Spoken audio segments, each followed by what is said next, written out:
I am joined by 4 members of the Producers Club to discuss why the hell you would take kids to Universal Orlando. This is episode 505 of the Unofficial Universal Orlando Podcast.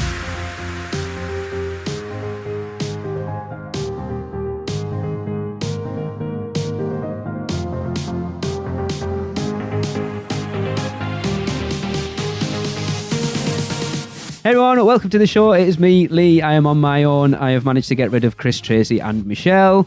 But as I said in the intro, I am joined by 4. I mean, I'll say lovely about one of them, 2 of them, and then another one is all right, I suppose. And I'll let you figure that out for yourself, which one's which. But joining us from North Carolina. North Carolina, is that where you are from, Charity Campbell? I am, yes. I was just checking that I actually did my research correctly there. You are correct. And joining us again, because she's been on quite a few times at this point, from New Jersey, Mrs. Holly Cotter. Hello. Hello. Coming to us from somewhere between Manchester and Leeds is Murfield in the UK. That is Mr. Sam Nage. Hi, everybody. And coming to us from Belfast in Northern Ireland is Stuart Mallet. Hello, everyone. How's it going? There will be a transcript of this episode if you can't understand what Stuart's saying, so it will be attached to the show notes. Such an ass. Pardon? No swearing, please. Anyway, if you will remember, I can't even remember how long ago it was now, maybe 3 or 4 months ago, we got an email from Adrian Russell asking us to do an episode on what was the best time to take a child to Universal Orlando. And as Tracy and I are the horrible parents that just drag our kids along and do what we want to do and they just tag along whether they like it or not, is why I've invited these 4 people on, because I think they're much better parents than us, other than maybe one of them. And because you can't see the video, it is a she, that's all I will say. Anyway, Adrian's... you would hold your hand up. I'm not even going to mention who it is, so... Right, so Adrian's initial email was, he said, can you discuss the youngest age you recommend for a child to reasonably visit Universal Orlando Resort, especially considering the long flight time from the UK and what it is they could do? Now, I know Disney caters somewhat better for smaller children, but it is Universal I most hope to visit. I did consider possibly it to be around 5 when they should be about 42 inches. And so can do much of Volcano Bay, but I would love some solid advice, and I don't think I can wait the many numbers of years until they are tall enough to ride the Velocicoaster, though. Thanks very much. So first off, I kind of wanted to go around the 4 of you and check what ages your kids have been when you've visited. So we will go in alphabetical order, and that would be Charity. You will begin first. Alrighty. I have one son. He's 6 now, and we started going when he was around 4. So he's a taller kid. So even at 4, he could get on a lot of things, right. You know, around 42 inches. I found it was a pretty good age for the first time for him to go, around 4 years old. And now that he's 6, he can ride almost everything except, you know, Velocicoaster, things like that. And he loves it. We've done Disney and everything, and he absolutely prefers Universal. He will always choose it if I give him the option. But I am kind of like you, Lee, and just drag them everywhere, so he didn't really have a choice. I kind of threw him on rides probably a little before he was ready. Got a little nervous, but yeah, we've done that. We dragged Jade on Men in Black screaming. She was crying. The team members were looking at us going, you horrible, horrible parents. And like, she'll be fine once she gets on it. It's just getting her on it. Exactly. Holly. Exactly. So I think Mia was about 3 years old the first time we took her. And it was Christmas time. So there was a lot for her to do, you know, as far as pictures and whatnot, because she would have been pretty short then. I believe she was tall enough for E.T. What else would she have been tall enough for? I should have looked this up beforehand. But she really, we enjoyed it. She enjoyed it. It wasn't as, you know, difficult as you would think to bring one so little. Yeah, because it is one of those things where Universal does cater much more to older kids and adults and stuff, which is where I think this episode's going to be very interesting. Sam?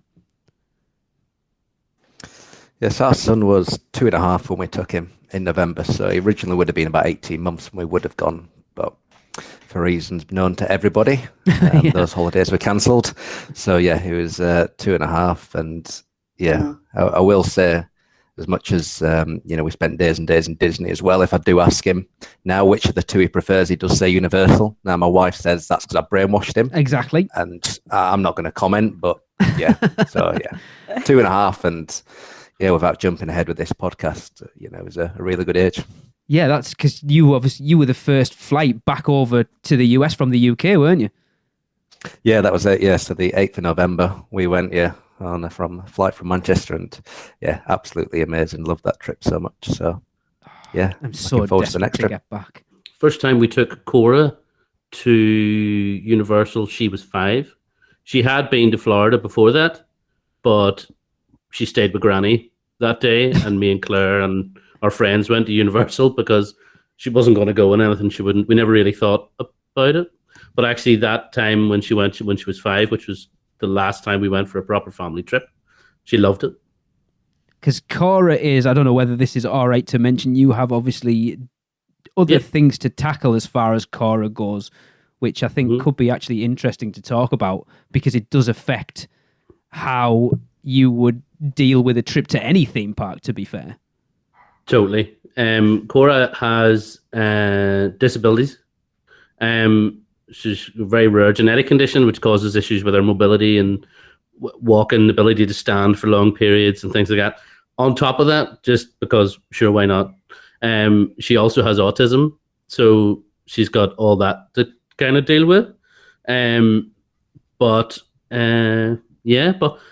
Universal were fantastic. So they were really good at accommodating anything that we needed. It was, well, to be fair, both the major park companies in Florida were really good at kind of going, here, have this will help you out.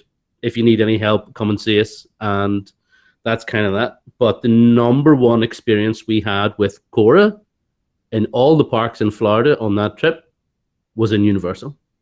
Good to hear. And it was a character interaction with Hello Kitty White. Yep. And they really made Cora's day. I mean, she still talks about it every time she sees the photograph. She goes mad, like. So, yeah. Awesome. Yeah, it's very good. Right, so I kind of wanted to split this first part of the discussion into talking about sort of pre-5-year-olds and then post-5-year-olds. So, again, kind of just jump in if you feel like you've got something to say. As far as visiting with a child that's under 5, how much did you find that your child could... I hate using the word child, it's pathetic, as I'm just going to say. How much did you find that your kid could do, and how much fun did they actually have at a park, like we said, that isn't really, or a resort that doesn't cater for that age group, really? So I'd say for us, there wasn't a day gone by where I think we had any decent amount of time where we were struggling for things to do, or where he looked fed up or bored. It was kind of from the off to, going to bed that night, just non-stop excitement. And he loved absolutely every minute. And whether that was, going on rides or just walking around the lands or going into the shop, just every single minute he absolutely loved. And that probably even stems just back to the first ride we did, which was Velocicoaster, and to now he's not tall enough to go on that. Well, no, but we tried. Put him on my shoulders. I was going to say, how tall were those boots you bought him? We don't talk about that. He was 36 inches legitimately. That's all we need to know. But yeah, so there was kind of, from the queue, and as anybody that's been in the queue or seen videos will know, there's the Raptors that kind of follow the train as it launches. And kind of his go-to thing every morning was going to see the Raptors in the windows. So even like something that I didn't really know much about dinosaurs or anything about the attraction just became something that I absolutely loved. And I think the queues actually were a big part of it. Not the dark queues, because that is something that we really struggled with him. Okay. But just the normal theme queues that obviously we would all absolutely love to go and explore. But just for a young child where it's all just brand new, he absolutely loved them. I suppose that's an interesting point of view, isn't it? For like not even necessarily going on the rides, going to the US for the first time and seeing like from us from the UK, obviously going and seeing the US where everything's bigger and supposedly better is an experience in itself. But to go to a theme park like Disney or Universal, it's completely different to anything you'll experience over here.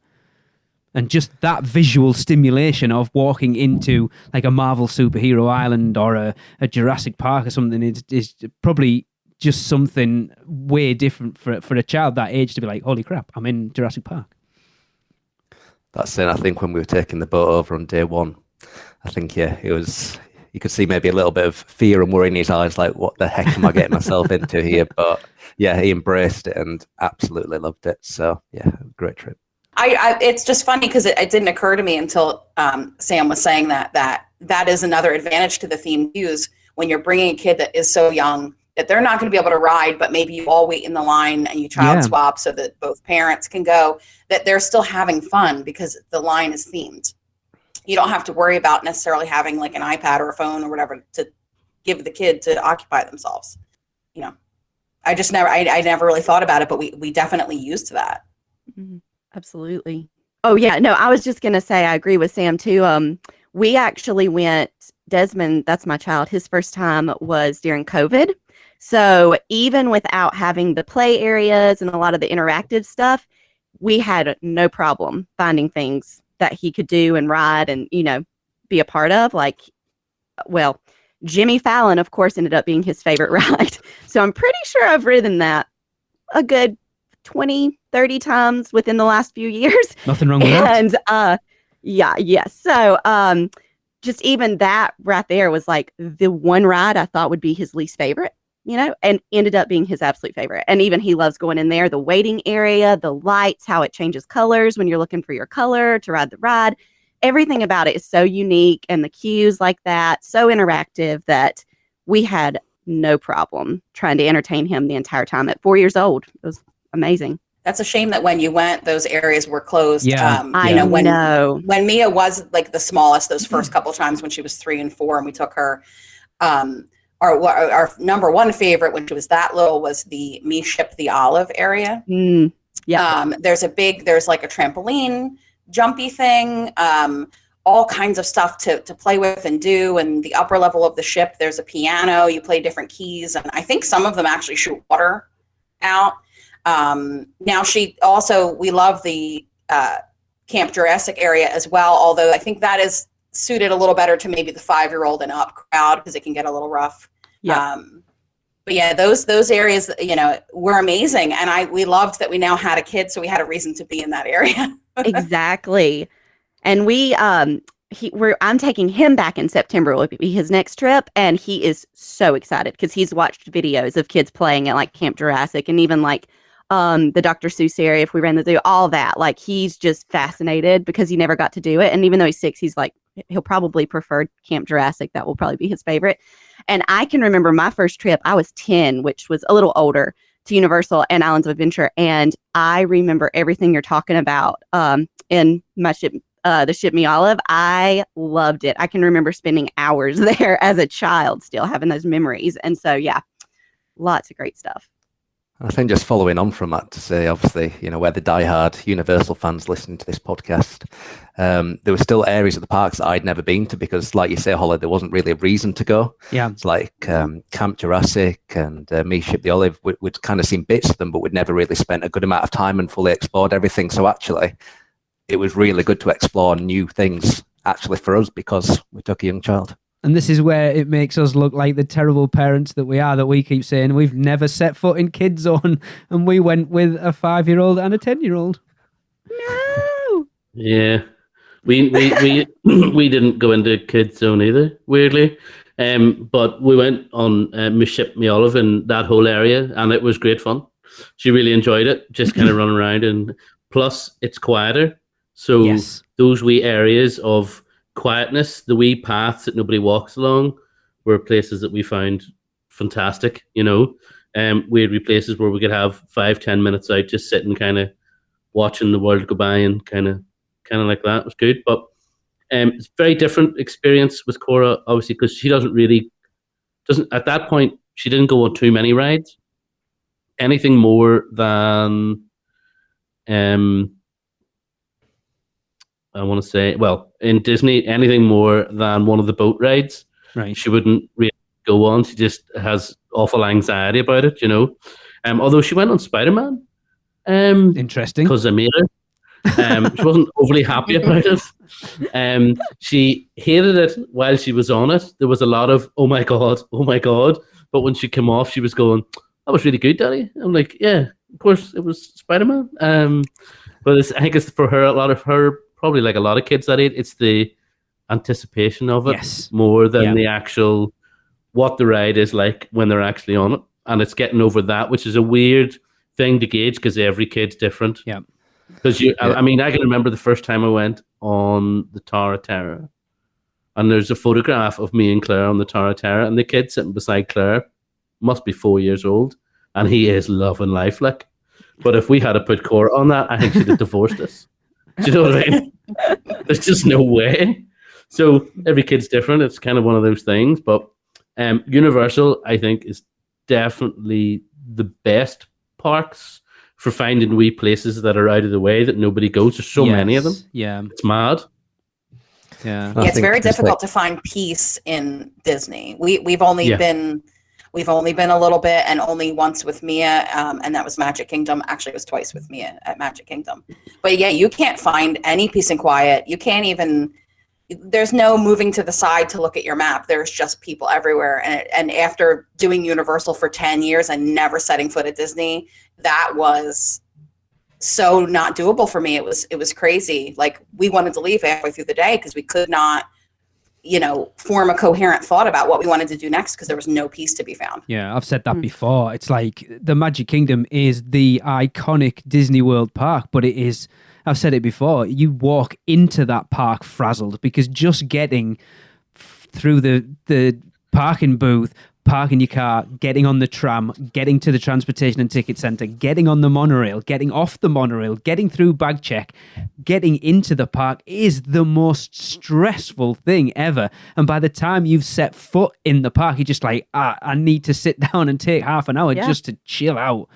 And then the park itself's just, it's difficult to go and have a fun time because it seems weird to say it, but it's not a theme park geared for, I think spontaneity is a huge thing in theme parks, and Disney have moved away from that completely now. And it worries me that we're starting to see the crowds at Universal get up because of those people venturing away from Disney. And I'm hoping that it doesn't go down the same route there as well. Because like you say, finding those quiet spots just to take 5 minutes to chill out. You can find them at Universal if you know not even a quiet spot necessarily, but like even somewhere to sit down, I found very difficult in Disney for some reason. There's always a ledge or a bench or something at Universal to find, and there just wasn't there. I mean, Holly, you brought up something earlier when you talked about taking Mia for the first time that I'd never actually considered, and that is going during an event. So something like Mardi Gras or the holidays for a smaller child is, so you think about going for the holidays, you've got the parade and Grinchmas and all the Who's out in Zeus Landing. It's an extra level of stuff you can do in the park that goes above what is ordinarily there. So did you do a lot of that when you took her for that first time? We did. And actually, now that you mention it, we have done both. We have done regular time, no special event with her. We've done Christmas twice, and we did Mardi Gras once. Mardi Gras, I thought we would enjoy it more. The adults get a little too intense, like they were snatching beads out from in front of her face. Yep. And almost knocking her down. So that wasn't as fun as it might have been. But Christmas was amazing both times. We all love the Grinch. Everyone loves the Grinch movie and the show. And so that was definitely the best thing. We saw the parade. The first time that we took her was the original parade. That was kind of all the Macy's balloons. There really wasn't much else going on. And then a few years later, we went again, and they had all the fancy Shrek, the new Shrek float. And who else did they have? They just really had revamped the whole thing, and it was amazing. Yeah, I would agree with Holly on that one because we went, let's say, when our son was 2.5, so kind of the age when you're starting to maybe get into Christmas, get a little bit more excited about Santa. So I think it's just on a completely different scale out there anyway. But yeah, like you say, with the floats, and you set all the decorations, and yeah, so it was amazing trip in itself. But then adding that festival and the Christmas kind of bit on top just made it even more amazing. Yeah, and my son actually, anytime we've gone in the holidays, one of his favorite things is the tribute store. You don't think about how magical that really is too to like kids. I mean, it's amazing to us, but then to go in with all the lights and just decorations, he would spend so much time in there, and I couldn't believe it. It's just a store, and he just loved it.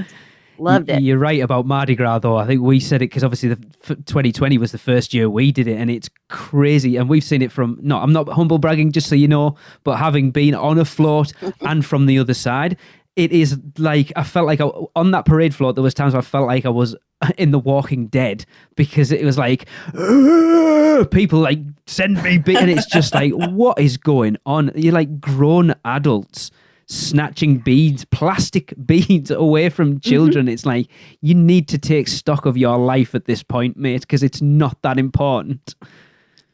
Very strange. Oh, it is. It is crazy, and it's like, I saw your face there, Stuart, when Holly was talking about, and she did not overstate it. It is crazy. See, it was bad. That would drive me insane. I was grabbing beads, like reading out, grabbing them and giving them to Jade just so she got some, because I didn't want that. Like, Tracy's very overprotective in that situation. That's what my husband Rich started to do. Yeah. Started to grab them. And I do think he almost got in a fist fight that day. Yeah, it's crazy. The plastic beads, like, to be fair, if you wait until the parade's over, you can probably walk 5 yards and find a dozen just laid on the floor anyway. Oh, yeah. But when you see it from the other side, it's crazy. But it's not uncommon for Florida-based parades to have that kind of friction. Because if you've ever tried to get a decent spot to view a parade at any of the Disney parks, it's a similar situation. It's like, you're a grown-ass adult. What is your problem? That is a child trying to see essentially people dressed up as princesses. Catch a grip. Do you know what I mean? And it plays very strange things with my brain that people don't get that. Yeah. We're going in September for 15 nights, and you'd think going with a 3-year-old, it will be then. Disney is the place you're going to go to. It's when we're going to spend all your time. And actually, other than maybe an extra day we might buy a ticket for, we're not planning to do Disney at all.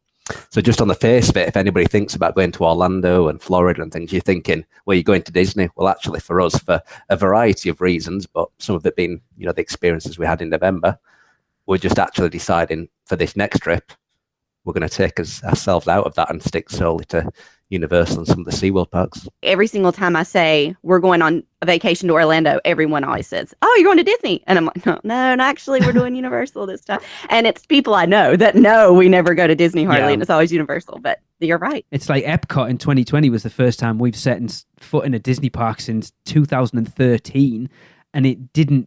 I mean, everyone said it's the worst park to go to, but we love Epcot. We spend all day in the World Showcase. That's really all we go for. And we're planning on going to Hollywood Studios when we go in September, just because Jade kind of requested it, and Tracy and Raymond are massive Star Wars fans. So, we kind of want to go and check that out, but it's just, I have no desire. Genie Plus just makes me want to go even less. Yeah, there was one night it was about an hour and a half before the fireworks, and the Buzz Lightyear ride in Magic Kingdom, which is terrible, was advertised. Well, there is that. But it was advertised as a 45-minute wait, so we thought, right, we'll go on this. We'll get a chance to get down somewhere on Main Street, get a good view of the fireworks. And it got to 5 to 8, so we've been queuing an hour and 25 minutes. And we just decided we need to leave. And the reason is because of all of the Lightning Lane, Genie Plus, whatever it might be called.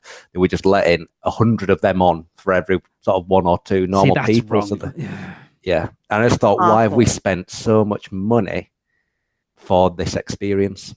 And the problem is, and no, obviously disrespect to anybody that chooses to spend the money, because, if you've got the money, then why not when you can kind of jump in front of everyone? But when people are ultimately paying for Genie Plus and Lightning Lanes and things, then Disney thinking, well, this was a great idea. Yeah. We're absolutely doing the right thing because they're getting the benefit from it. I just think it's wrong. I think we talked about it on the podcast a couple of weeks ago. I think it's wrong that it seems to be at this point, if you go to Hollywood Studios on any average day, the only way you're getting on Rise of the Resistance, if you're not staying on site, is to pay for it. And I just begrudge when I'm already spending, like if we spend, I don't know what it is, $110 a ticket each for 4 of us, and then have to spend another $60 to get on that attraction. It's such a, I hate how Disney have become all about money. And it's like, look, when we first went to Orlando, it was for Disney. Universal was secondary, but Universal was what we fell in love with. So at that time, I knew all my Disney history, and going at that point, that was not what Walt Disney wanted. That was not his ethos at all. It was all about creating theme parks that families from whatever walk of life could go and do everything together. And it has become all about the elite 1% now, and it's wrong. And Universal seem to be benefiting from it, which is good and possibly a bad thing as well for us. My issue with that whole thing that I hope never comes to Universal, I don't think it will, is that having to book what park you go on what day. So the crazy, right? So the crazy mental. thing is, Michelle talked about it on 2 weeks ago. So you can park hop after 2 p.m. But if you want to go to Hollywood Studios in the afternoon, you still have to book a park reservation for somewhere else on the morning. Yep. Which doesn't make sense. No sense. Anyway, we're not here to bash Disney, because trust me, I'm sure by the sounds of it, I've we got could so all many do more it. things. Yeah. So we've kind of talked about going that, and someone mentioned about going through the queues and stuff. Now, Tracy and I haven't. I think we've used the child swap once. So I kind of want to talk about how the child swap is at Universal, because that is something, going with a smaller child is going to have a massive, massive impact on your trip. How are the child swap? And are they available at all the big rides, or just most of them, or some of them, or what? Because like I say, I think they're available. I think they're available on almost every single ride. Yeah, I think the only one that springs to mind that doesn't is Rip Ride Rocket. But they still have the ability to wait and do the swap. Rocket they just has plug you one. up. Yeah, I thought it did. Yeah, Rip Ride Rocket I think they does. do. Yep.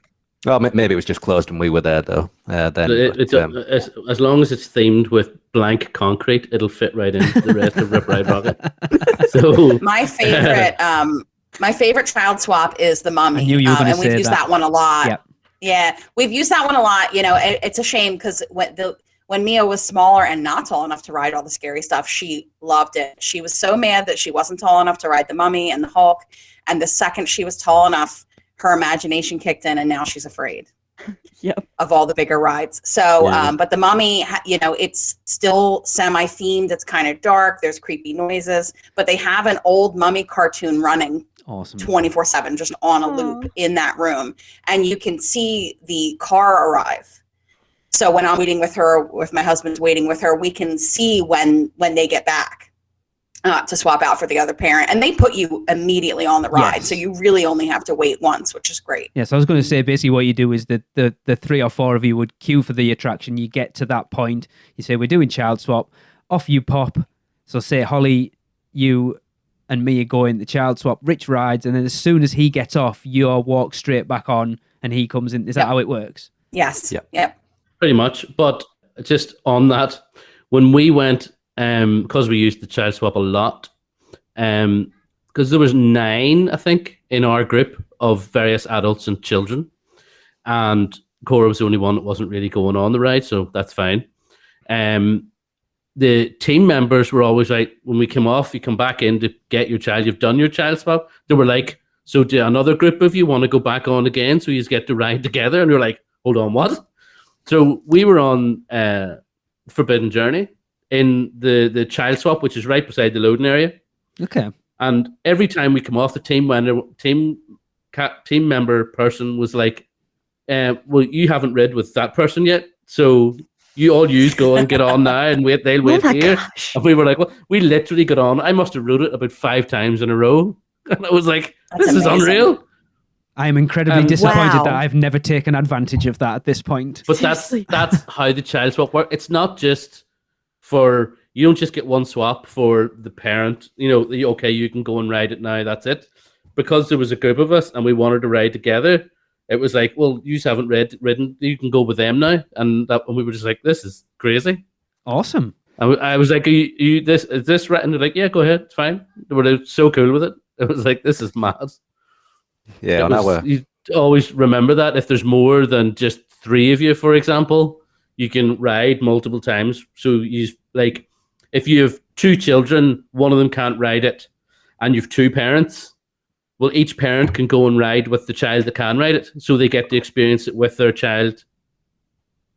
Do you see? Yeah, That's amazing. And people don't realize that. And of course, that makes sense when you think about it. You go, yeah, well, obviously, you want to ride with your child that's able to ride it, so you experience the ride with them. Hang on, so the older child gets to ride it twice, whereas the parents only get to ride it once. I don't like that idea.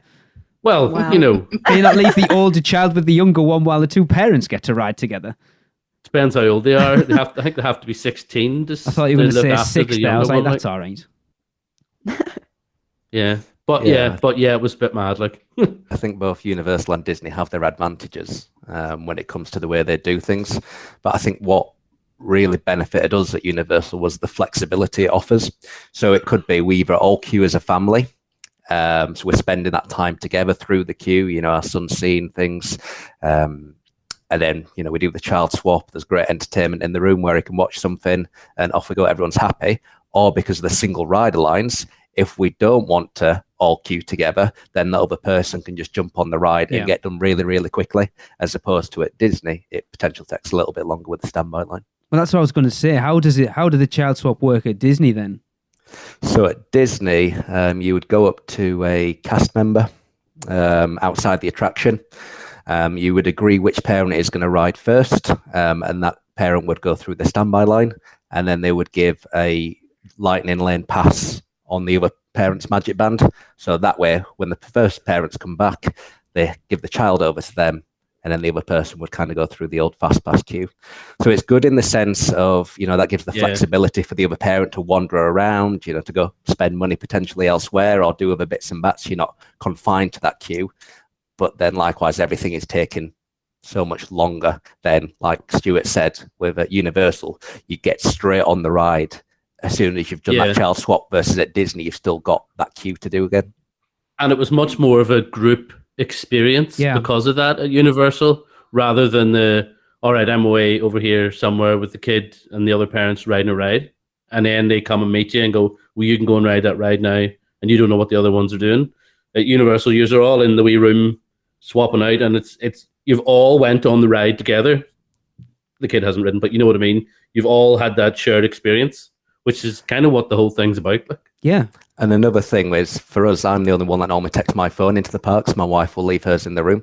So when you're at Disney, it was trying to arrange what time do you think you're going to be off the ride and where we were going to meet and all those logistical issues, versus at Universal, you know, right, I just come off the ride, head to the child swap, and there they are.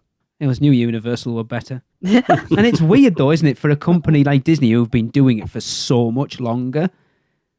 You think they would, but then I think... And they're supposed to be more child-oriented, kind of. That's what they're known for. It's strange. I mean, they're very good from a disability access point of view. Disney really do have their together in that respect. But the child swap thing is weird. And it's not just Orlando. Paris is the same. So with the child swaps, you get a card. Well, it used to be you get a fast pass card and away you go. Like, the only thing I will say in Disney's respect is, if they were doing the child swap room in a Disney park, it's going to be half the size of the park because there's going to be so many kids there. So I guess that's where Universal does has its advantage. That generally it's not going to be. That is very true. I think it also points out to what you pointed out, Sam, as like at Disney, they want you out in the park spending money, and you can't do that if you're all queuing together. Yep, absolutely. Cool. I realise now I've missed a question out at the beginning, so we'll have to come back to that later. So I'm not sure who this applies to, but going past the age of 5, who's taken a child older than 5? Hands up. Right. So Stuart, Sam, 5 and older. Go to sleep. What, you're 5 and older? Is that what you're getting at? Well, I am a child older than 5, yes. But Cora was 5, so under 5 and over 5. All right, then we'll go 5 and older. Yeah. How much different was that experience than going with a pre-5-year-old? I always think there should be a proper term for an under 5-year-old, and there isn't. Preschool? There you go. Yeah, preschool. That's fair. Yeah. Yeah. Because once they're 5, they're in kindergarten. Over here, anyway, kindergarten. Yeah. And So what's the opposite of preschool? It's not post school. It's just school. School age. There you go. Yeah. So going with a school-aged child. Sam, you need to listen to this because this is advice for you. I mean, it was a little different because at least for us, Mia could fit on more rides now. River Adventure, that was a good one. Now, the first time we got her on River Adventure, once she was tall enough, she didn't know what was coming, and we didn't tell her that the big drop you just saw is the thing we're going on. So she's like, there's a good parent. Nice. That's epic. Yeah. I have some really good pictures I'll send you later. She thinks it's just nice, fun boat ride, a little bit of water spray, dinosaurs, no big deal, till we go down the drop.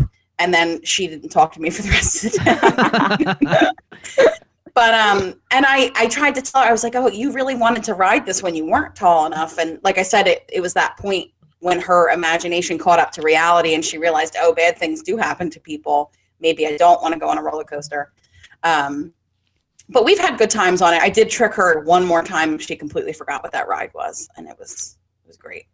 Oh, that's fantastic. Awesome. Yeah, I would say mine was just 4 to 5. So it wasn't a huge difference. And he's only 6 now. So I'll see what he will be willing to ride when we go back in September. But he did get on a few things that he couldn't get on when he was 4, like Gringotts. He finally got to do that. And I will say Men in Black the last time versus the first time was not nearly as terrifying.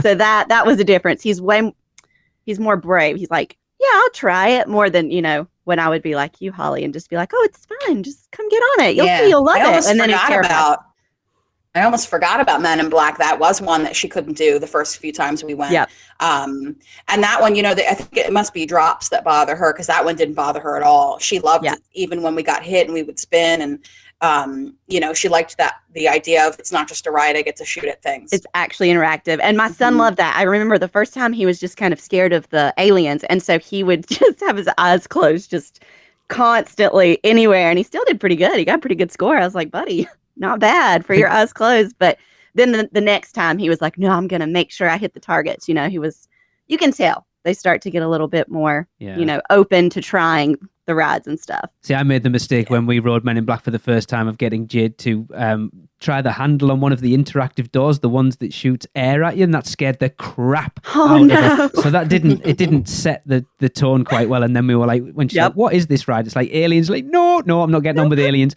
And she was screaming her head off. And like I say, we were dragging her on, and the team members like, you horrible parents. You're not alone. I've done that many of times. So. No. But we knew once she got on it, she'd be fine. And exactly. It was that, I think, if I remember rightly, we did it, we got off, and she's like, again, I want to go on it again. Oh. And it's just that, annoying. And now she's like, when we were there last time, when we were recording our interview with Blake in the broadcast centre, she went off on Men in Black on her own and come back and had a pretty decent score, actually. So I'm hoping that she thrashes her brother when we go over in September, because he hasn't been on it since 2015. So I'm hoping that she'll kind of challenge him and kick his ass. Oh, I hope so. Just kind of more of the same. I don't think Cora went on Men in Black. I think she might go on it this next time that we're going. We've been this is a handy hint and tip if you happen to have any kind of VR helmet. We've been running her through rides on the VR helmet. That's a good idea. For her to get used to it. And she's been going, I want to try that one. And she goes, that's not too bad. I think I can probably do that ride. And I'm like, great. Just try. And I know it's like, you want to go in blind, but when you're dealing with that kind of other issue, it's kind of fun to kind of go, right, well, what do you think of this? Do you think you could go on this? And there's anything with it, she's similar to me, anything with the drop, she's like, no, I'm not doing that.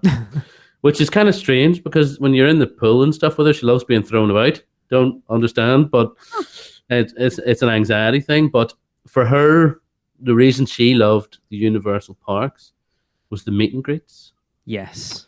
Because they're not as regimented. No, they're just meeting, like when she met Scooby-Doo and all in the street, she was just like, this is amazing. You're just walking around, you're just meeting different people, meeting the Simpsons and meeting different people walking about. And she was just this is you could see in her face, she was absolutely loving it.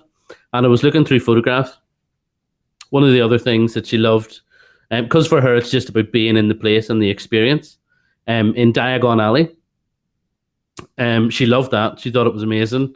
She loves watching shows and things. So Celine Warbeck and all that. She loved all that. Who? Loves the Banshees. I heard what you said, but what did you call her? Celestina. No, That's the one. that's not what he said. Right. That is not what he not. said. I glossed over it. Shut up. Anywho, right, for someone who says you can't understand my accent, you understood that. Selena Warbeck. I don't know who she is. Celestina Warbeck. That's it. Anyway, shut up. Okay, you made me blush now. So she loved that whole area, and it was really good. But we got her a wand. She wanted a wand, so we got her an interactive wand, and we did some of the windows, and she loved all that. But I didn't realize that, because obviously I'm a grown-ass adult. When I got a wand, I didn't need help. I could read the thing and go, there we go. But there's like training witches floating about Diagon Alley. And my God, they made her feel amazing, because the girl was just over going, no, let's try this spell out, and teaching her how to do the spell in front of the window. And I have some great photos of her standing with the wand, trying to cast the spell. I'm like, it's glorious. And those wee things that if you spend as adults, when we went to the parks, you spend all your time going, I need to go on a ride. I need to go on a ride. I want to go to a roller coaster. Yes. I want to go on this. I want to go on that. Everything else, screw it. Do you know what I mean? But whenever you're at the point where you have someone that doesn't want to do that, you spend a lot of time doing all these other things that a lot of people walk past, and it's amazing. You know, those wee things, you spend a lot of time. You go, I just spent an hour playing with a plastic wand. Yeah, but it's, you think about it, of all your memories of visiting Universal Orlando, how many of them are ride based? Well, that's it. Not many. That's true. No, not now. There would have been, feeling like I'm having a heart attack coming off Jewel and Dragons for the 9th time or something. But now it's very different. So it is, and it's kind of good. Yeah. So you have to go back to the fact that somebody wrote in asking us for the advice about taking their kid any age. Don't spoil. We haven't got there yet. Behave. But no, we haven't got there yet. That's the end. Okay. But it's that all those wee things that you rush past as an adult in the park is really cool to be with a kid. Yeah. Because you see things and do things that you just don't do normally. Like little things, just like watching the Blues Brothers and dancing in the street, those type of things. There's a lot. Yeah. Doing the conga line with the Blues Brothers, or watching all those wee shows that you just kind of walk past. Yeah. Where she's like, I want to watch this. Mm-hmm. The dudes that drum on all the buckets and the beat things builders. and there's so much of that, and you just normally you're moving on to the next thing, and it's actually, it makes the parks more interesting. Yeah. I agree, and as Lee'll know, because I sent this video to you after we made it, but every trip we do a bit of a home video. This was naturally the first one that our son was involved, and of the 45-minute video, maybe 5 minutes of those are on rides, and the other 40 minutes are just doing little bits and bats around the parks, and that's where the true excitement and enjoyment was. Because that was what I was going to ask. Obviously, going with a small child, you've got to focus, unless you're us, on the child to a certain extent. But how did you find going to the parks with a smaller child impacted your? I mean, Stuart, you've kind of already said it a little bit, that it kind of opened your eyes to the parks a little bit more. But for Charity, Holly, and Sam, how has that experience impacted your visits to the parks? It impacted it in a lot of ways. Of course, there's many different and better and more heartwarming memories now that we've taken her than versus when Rich and I would go by ourselves. And we went by ourselves for many, many years. I know a big thing for me was, I don't know if we just thought we weren't really allowed or supposed to do certain things because we didn't have a kid, but E.T. is one of my favorite rides now. Ugh. And we wouldn't ride it for years and years because we're like, oh, it's in Kid Zone. We're not really supposed to go over there. So once we had her with us and she was tall enough and we could go on, we finally felt like we had permission to go on this thing. And of course, now we do it all the time, whether she's with us or not.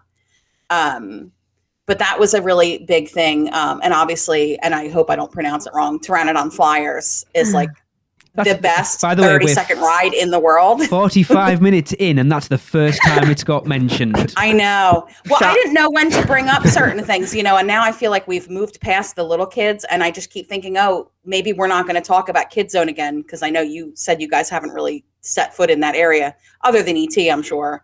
And Kid Zone actually has one of the best little kiddie coasters ever. The Woody Woodpecker roller coaster is so much fun, even for adults. And when we went there, that was Mia's first legitimate roller coaster, and they gave her a pin and a certificate that it was her first roller coaster ever. And we still have those things. They hang in her bedroom, and that made it like super special for her.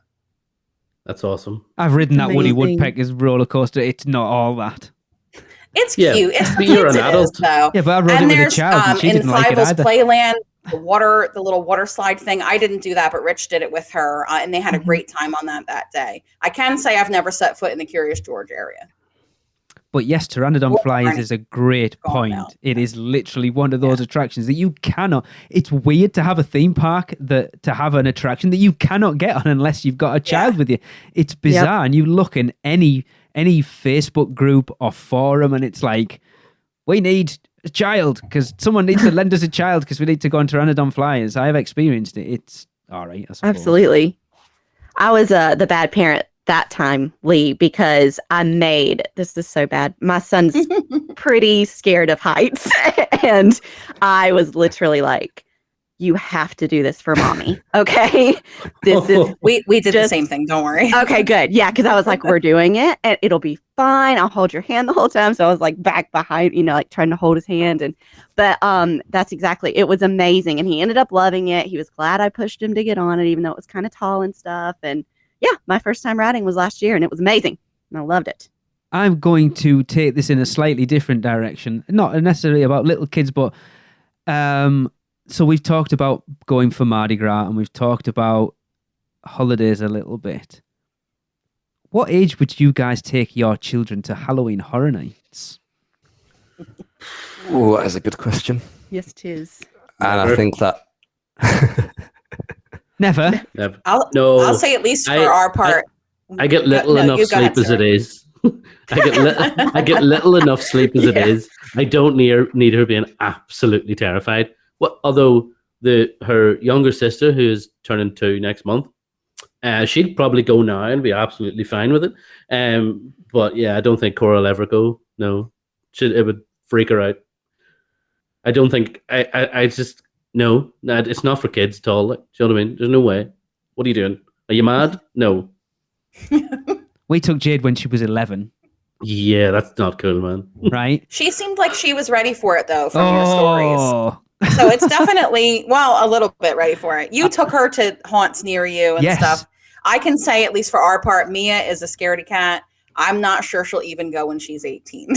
So we took Jade to a local one, it was a really crappy one so Chris Rook, who's another member of the Producers Club, it's in his hometown.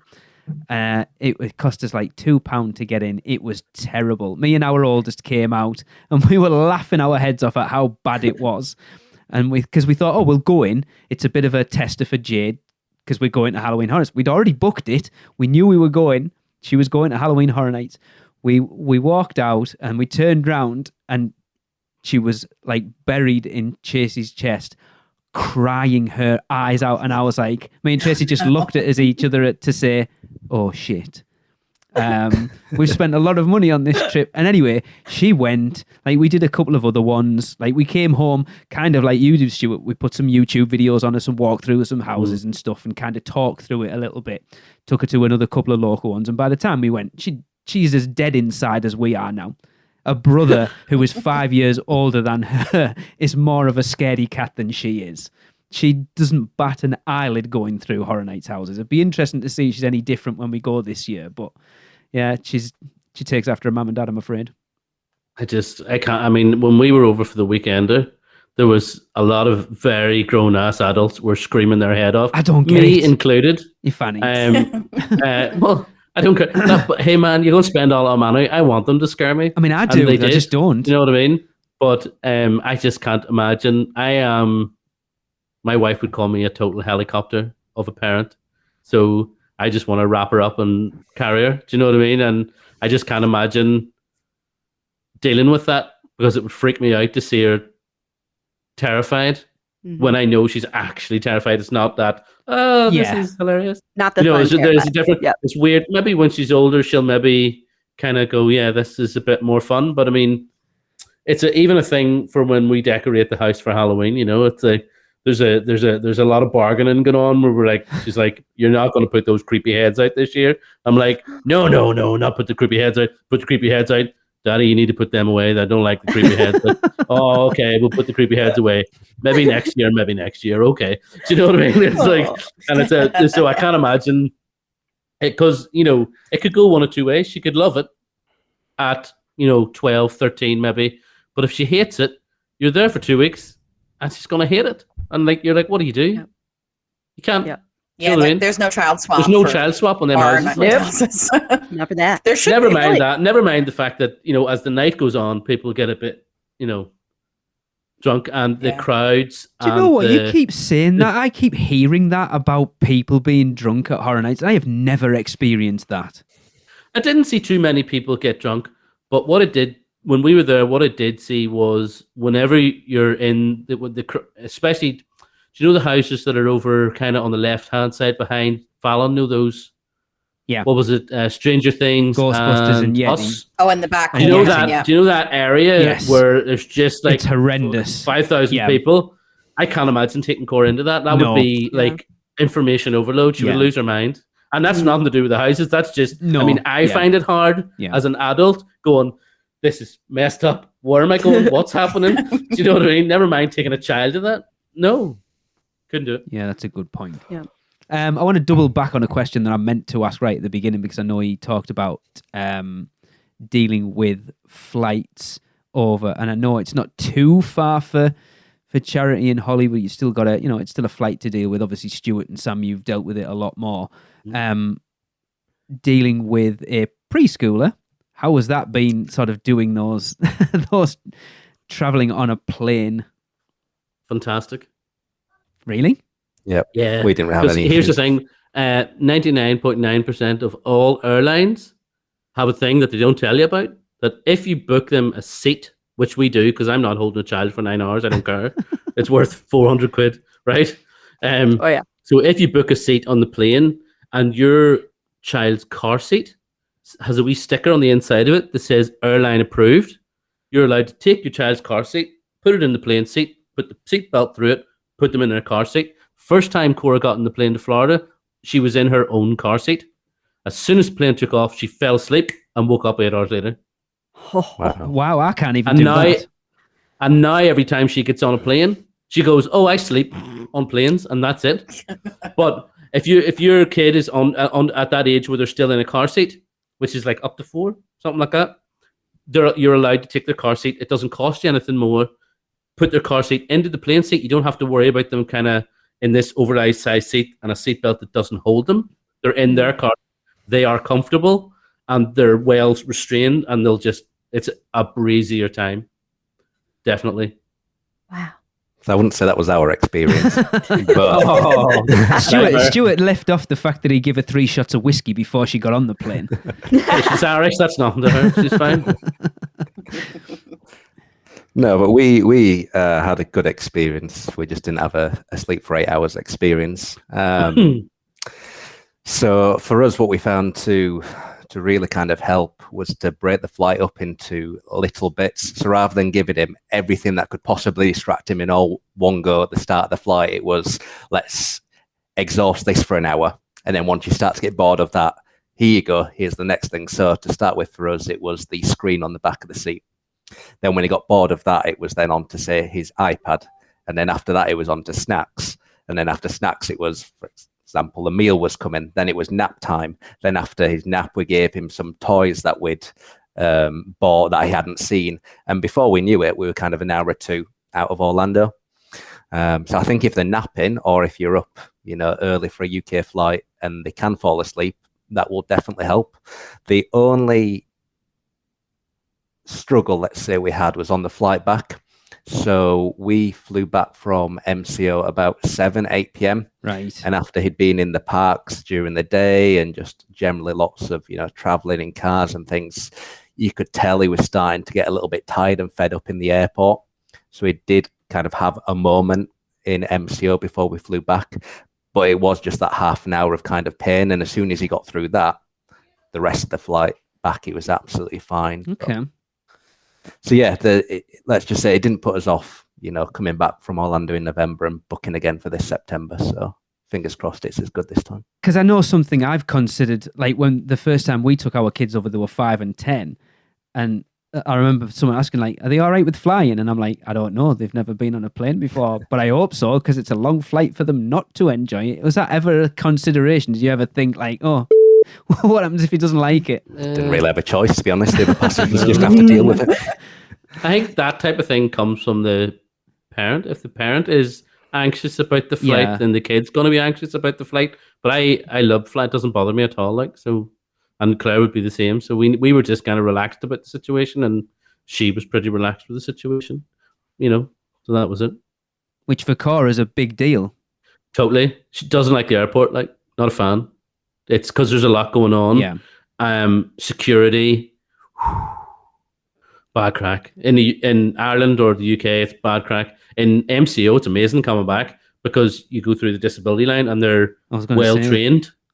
We're normally getting shouted at. Cora has a small monkey, teddy bear, not an actual real monkey. Yeah, she calls him Dad. That she calls Monkey, and she takes it everywhere. And in Dublin Airport, the second set of security when you're going through pre-clearance, because in Dublin you do your immigration there, don't you? Your immigration in Dublin. So when you land internally in America. When you land in MCO, you don't have the big hall of doom. The security guard put Monkey through the X-ray machine and saw the C4 inside it. And she had Monkey is well squeezed. There's nothing inside that. Oh, flipping thing. Sorry, beep. That flipping thing. But I'm surprised it took this long. But when she had a full-on situation there, the meltdown, and the guy had seriously lacking in any sense of humor about it. So that's just something you have to kind of get them, you talk it through them, what's going to happen at the airport, because it is a very weird experience. Like, who's this person going through my bag? Yeah. Who's this? Why is my bag going through that big machine? What's happening there? Do you know what I mean? And whether your kid has issues and needs or not, you still have to explain it to them so that they're not going, oh, why do I have to take my shoes off? Most people don't think about it. But when you're dealing with someone with autism, they're going, what do you mean take my shoes off? I'm not taking my shoes off. You have to take your shoes off. You're taking your shoes off. I don't want to take my shoes off. You're taking your shoes off. Okay. And it's kind of, that whole experience is kind of heightened. But once you get on the plane, then it's fine. But airports are a toughie. Yeah. How far of a flight is it for you and for you two, Charity and Holly? It can't be far.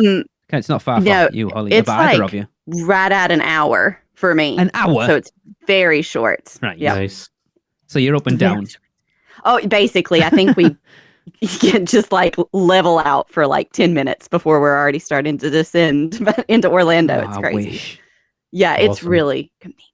Yeah, so you don't have to really worry about that, do you? Because by the time you're up and they're settled, it's like, right, we're back down now. Exactly. It's like, I just have to find something for an hour to entertain this kid and we're good. But yeah, he likes to fly, luckily. So we've not had any issue. But we drive a lot too for anybody that's in driving distance. So I was just thinking that. It's about 8 hours for us to drive it. And that's a little more tricky with the little one. And we will typically, sometimes we'll find somewhere like in Savannah, Georgia, about halfway down, stop for the night, get up, kind of split it up.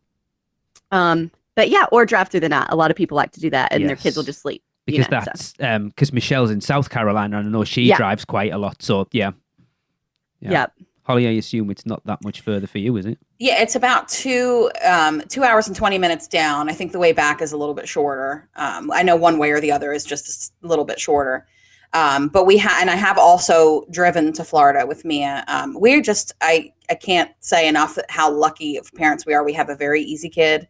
We didn't fly a lot with her by any stretch, but she's been on a plane enough, like every couple of years of her life, starting from when she was a baby. So it was never a new thing to her. But whether it's the 2.5-hour plane ride or the 18-hour drive, she's Holy a trooper. crap. Yeah. We drove it. Rich and I drove it last year nonstop. I drove the whole way myself. Non-stop for 18 hours. Yeah. Wow. Without That's stopping, it's hardcore. about 16 with just bathroom breaks. If we stop overnight, it winds up being about 18 altogether. And I've done it both ways. But yeah, we left at like 4 a.m. and I don't know, got there at like 8 p.m. the next, that night. So, Did you say it's 16 hours if you don't stop and 18 hours if you do?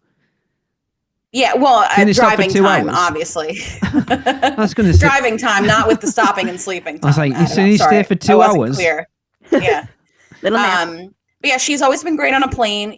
She's always had an iPad, so we'll download a movie that she likes. And a store called Dollar Tree over here, they have great kits that you can buy that have little activities in them, and they always have Dr. Seuss themed things. So I would try to find that for our Universal trips. And yeah, I'm sure that our experience is not the usual because she's just an easy kid. But Yeah, 'cause it's never been an issue. That is a long time to be sat in the back of Yeah. a car. Lord. Yeah. But it's kind of similar to, 18 hours, that's ludicrous. I live in a very It is. small country. If I drive for 18 hours, I'll be in the middle of the ocean. So I think, other activities are always good. I think the lovely Tracy sent stuff over to Cora for our last trip when she was going, like wee colouring books and different things and they're just kind of distractions for wee periods of time that are something, kind of load yourself up with a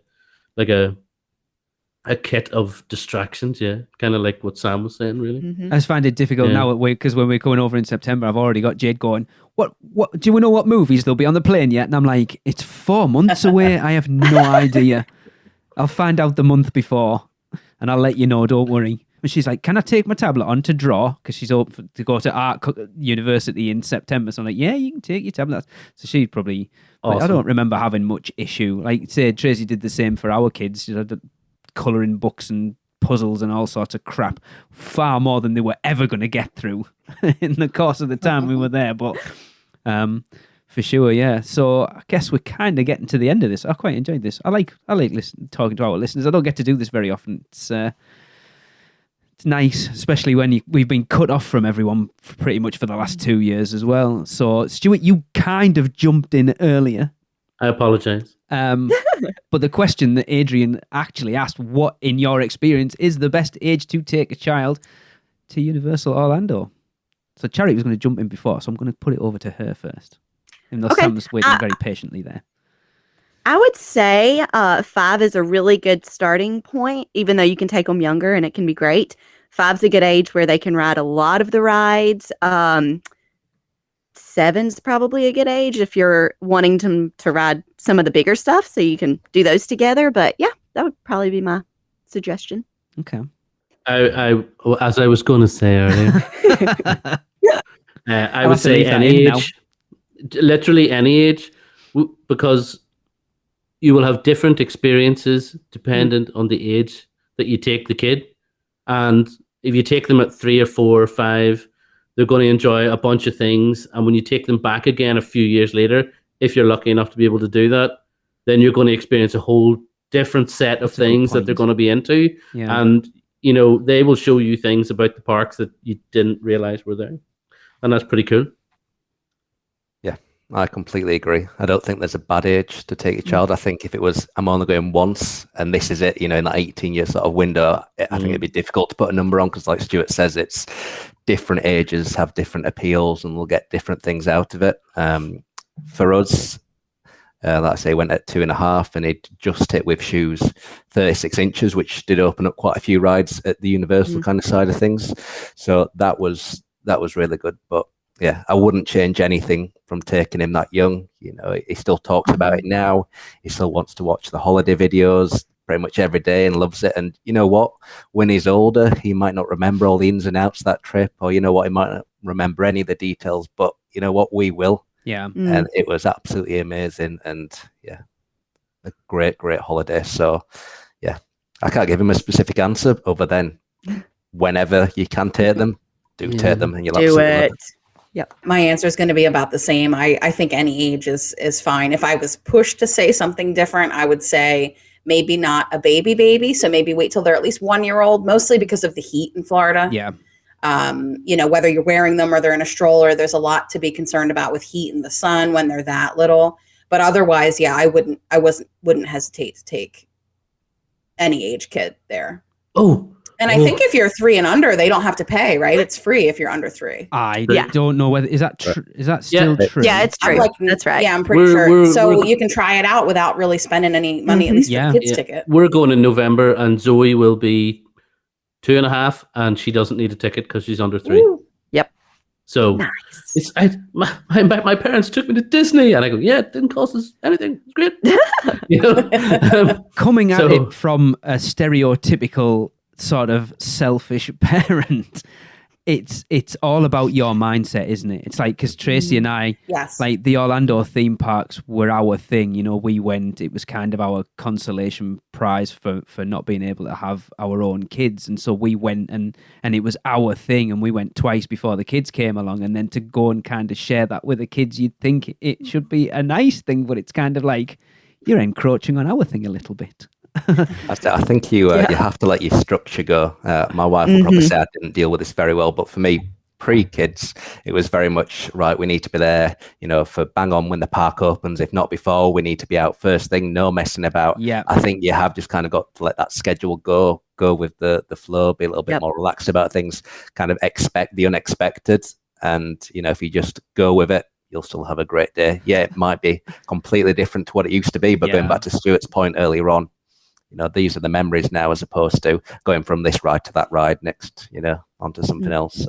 Yeah, that was us up at 6:15, sat in Ponderosa at 7, at park entry at like 8:45, and then stay there. We did that with the kids. We've got, I think we've said it on the podcast before. The first time we took our kids, we did the character breakfast at Confisco Grill in Islands of Adventure on the Friday before we came home. So we'd been there 2 weeks, and there's a picture of Jade with the Cat in the Hat and Thing 1 and Thing 2, and she looks like death warmed up, bless her, because we literally did the same up at this time, out at that time, park, ride, and just dragged the kids along for it. She looks dead.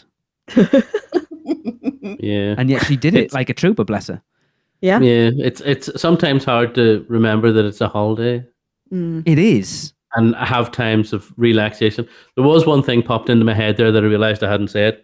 If you're going, I don't think anyone should really, but especially with young kids, avoid July and August. Yes. It's too hot. Absolutely. When we went, when Cora was 5, that was the big downer of the whole trip, was the fact that we were there in July, because we went with friends. And they didn't want to take their kids out of school. Don't understand.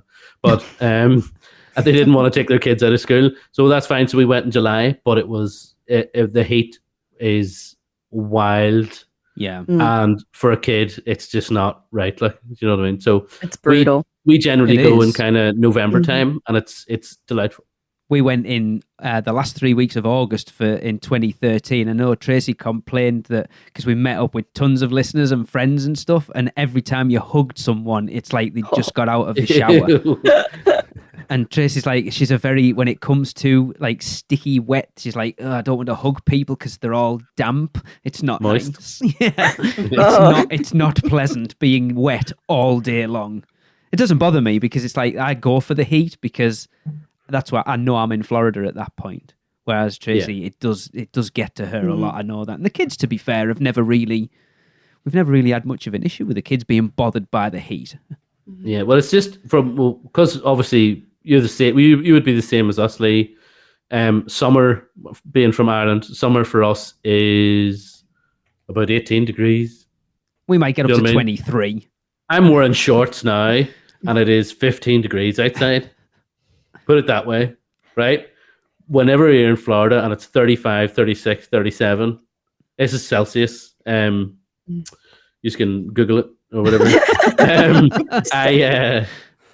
it's just hard work. Like hard work for an adult, but hard work for your kid, and they don't know what's going on. They're just going, "I am melting here. I'm dying." Yes. So to make your life easier, if you can, go at a different time of year. Plus, the parks are less busy. To be fair, there isn't really a time when it's not hot. True. Really. But why would you go at the particular point when it's Satan's on? Yes, exactly. Certainly, if we're talking about sort of the hottest months, I guess my tip would be, and we've always holidayed this way anyway, so I appreciate it's easier for us than maybe some people, like yourself, Lee, if you are going from the off, from open till closing, but we always kind of do 5-6 hours, then we head back to the hotel for a few hours and then come back in the evening. So if you are staying on site, it is an awful lot easier because you're only 5-10 minutes away. But, some days maybe our son would nap in the pram stroller. And that was fine, and he was happy to keep going. But likewise, other days, we'd head back maybe at 1-2, chill around the pool for a little bit, maybe nip to Volcano Bay for a couple of hours, and then come into City Walk, have some food, and go back to the parks for a couple of hours. No, leaving the parks at any point in the day before the parks close goes against every ounce of my being. I agree. Yeah, we've never done it. It shows that. Yeah, I just can't. That's funny. Which I will say, it's much easier to do that at Universal versus Disney because it's so close. You can actually get there and rest and get back. Getting out of the Magic Kingdom is not right. No. Getting into it is not right. But in theory, I like the idea. I know why people say it. Go leave in the afternoon when it's really hot, have a lie down. And you're like, but when you're there, you're going, but there's rides to go on. Yep, exactly. What? Why don't we just go and sit somewhere cold, get an ice cream and a drink, and just chill out rather than going back to the hotel? Go somewhere with aircon and. That's the one thing. Well, at Disney, go and watch any of the shows and just fall asleep. And that's it. That's the one thing that Universal lacks is places you can go and fall asleep in. Fast and Furious, no? No. Yeah. But I slept through pretty much all of Ellen's Energy Adventure the only time we've ever done. And I mean, all of it. I don't remember any of it. I slept through T2 3D the last time we did it, which I feel quite gutted about now it's closed. Yeah. That's terrible. Slept through. It was the seat drop at the end that woke. Actually, to be fair, Tracy fell asleep as well, and it's what woke us up. I've slept through the entire Carousel of Progress. Literally, I'm one of those people that I am constantly tired, but as long as I'm moving and going, my body will keep going. As soon as I sit, my body goes, sleep. Yep. That's me too. Yeah. So anywhere in Florida and it's dark and I'm sat down, that's it, asleep. I think I slept through Pets Ahoy at SeaWorld the last time we were there. Just anywhere that's enclosed, dark and sat down. I think I snored along to the songs of Frozen twice. I mean, to be fair, I don't blame you for that either. That one, it's easy to fall asleep on. Yeah. Nice and cold and smooth. I know, but it was My child fell asleep on me on Spaceship Earth. And I then had to, it's the Omni Mover. I had to hold him and climb out of that thing. He was like 2 without dropping. It was awful. And that it went to show you it was the summer, and it was like, 20 minutes long, however long that ride is. It was dark and cold. It was perfect conditions. He's just gone. Yeah. So. It's easy done. It is. Cool. Right. Well, Adrian, I hope that answered your question because we went off on some tangents there, but it's what we do. Trust me, I should have recorded all the stuff before we started recording because that would have opened a few eyes. But thank you everyone for joining me. It's been good. I hope this has been, like I say, I think I said at the beginning that we have gained a lot of listeners over the last 6 months to a year, and I think it is a lot of people that are coming over from Disney to see what Universal is all about, and doing episodes like this is obviously going to give those people a lot of information of knowing that Universal is different and isn't necessarily geared up for kids, but it doesn't mean you can't go with kids and still have an amazing time. So Charity, awesome. Holly, Stuart and Sam, thank you so much for taking your Sunday evening out to come and speak to me.